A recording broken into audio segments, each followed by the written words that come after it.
Halo semuanya, kita bertemu lagi.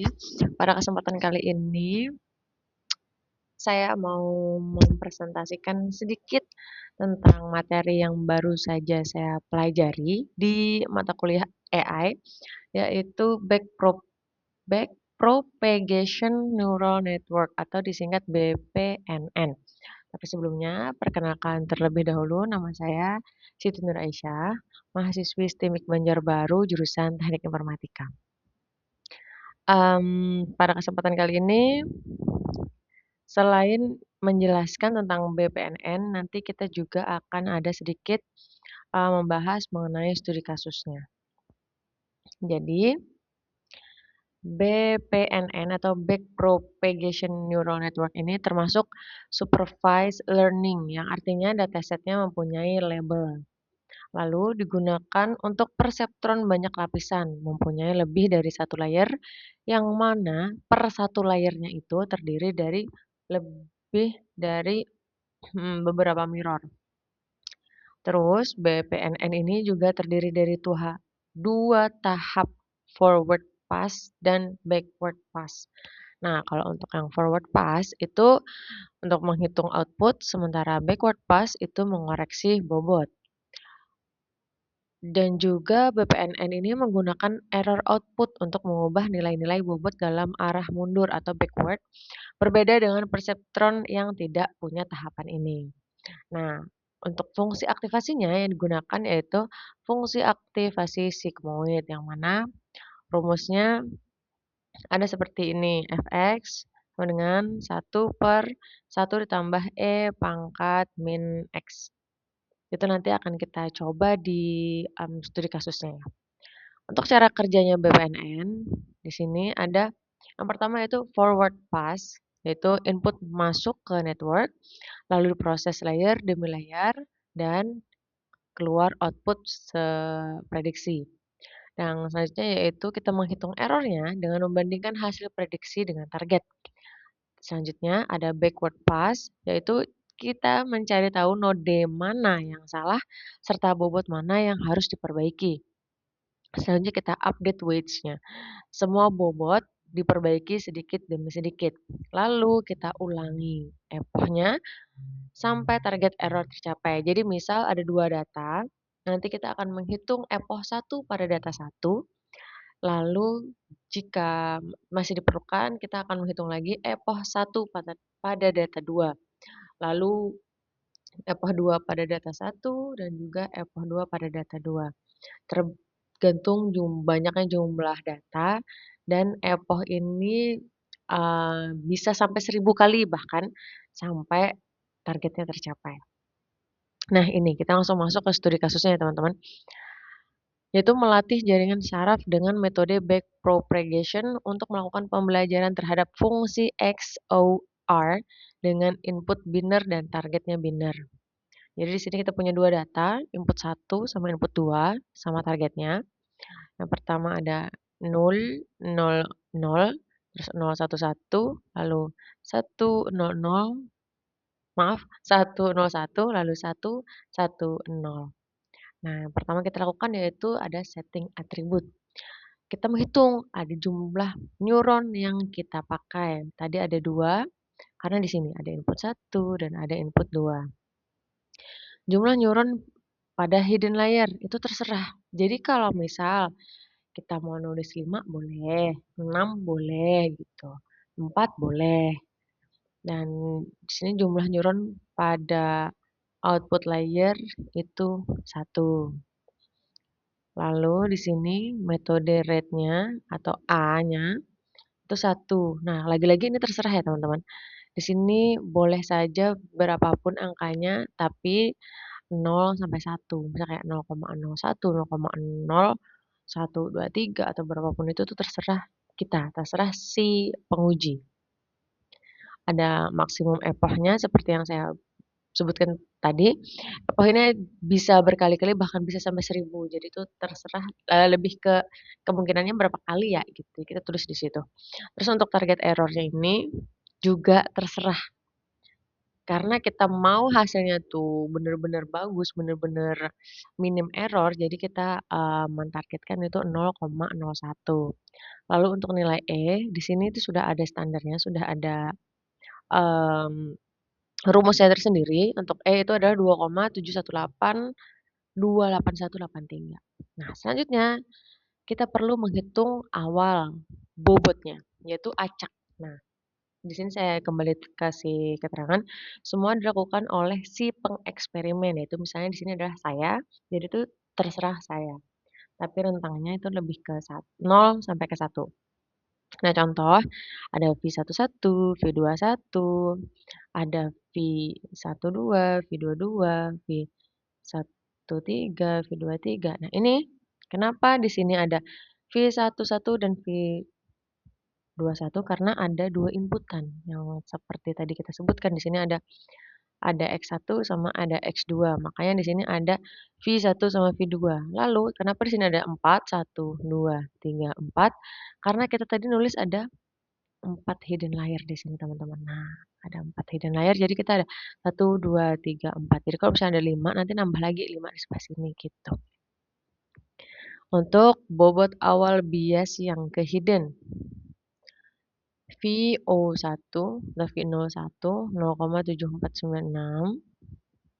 Lalu ada V02 itu 0,3796, lalu V03 0,7259, V04-nya 0,1628.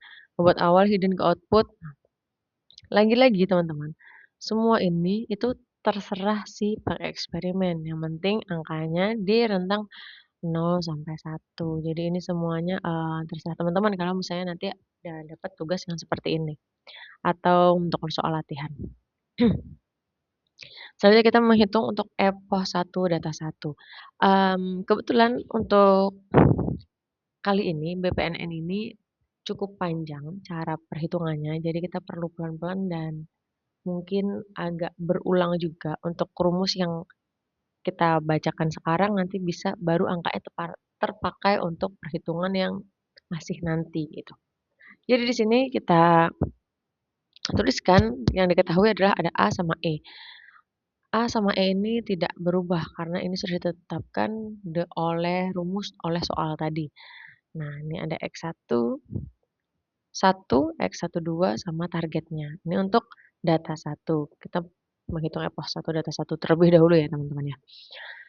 Ada operasi pada hidden layer penjumlahan terbobot yaitu ZIN1. Nah, rumusnya adalah VO1 ditambah V11 dikali X11 ditambah V21 dikali X12. Nah, kita masukkanlah semua angkanya tadi yang sudah kita tulis sebelumnya di lembar sebelumnya di sebelah sini. Kita masukkanlah semua angkanya.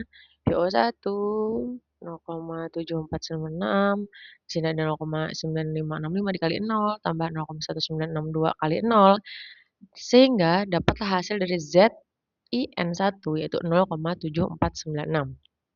Kita hitung semuanya sampai 4. Kenapa 4? Lagi-lagi karena kita tadi nulis untuk yang hidden-nya ada 4.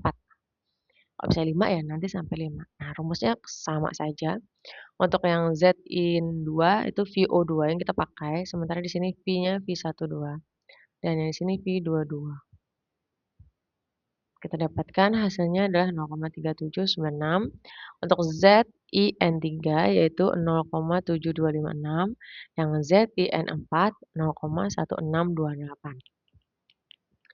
Oke, lanjut lagi. Kita menghitung pengaktifan Z1 sampai Z4. Nah, ini yang saya sebutkan tadi rumusnya. 1/1 ditambah E pangkat min ZIN1. Berapakah ZIN1? Di sini angkanya ada 0,7496. Jadi, si E ini kita pangkatkan dengan minus ZN1. Setelah itu kita tambahkan 1. Hasilnya adalah nih 1/1,4726 0,6791. Kita hitung lagi sampai Z4 teman-teman. Pelan-pelan saja karena kadang kita menghitung di bagian ini yang mungkin tertukar atau mungkin salah pencet di kalkulatornya. Jadi kita Lanjut lagi untuk penghitungan perkalian kali ini untuk mencari Y-in. Nah, di sini ada WO atau W0 ditambah W1 dikali Z1 ditambah W2 kali Z2 ditambah W3 kali Z3 ditambah W4 kali Z4. Kita masukkan semua angkanya di sini dan harus teliti jangan sampai salah hitung. Jawabannya itu 2,1623. Lanjutnya, kita pengaktifan dengan cara menghitung Y sama dengan 1/1 ditambah E pangkat min Y-in. Itu hasilnya 0,8968. Lanjut lagi, kita menghitung kuadrat errornya, yaitu dengan cara T dikurang Y atau target kita kurang dengan Y.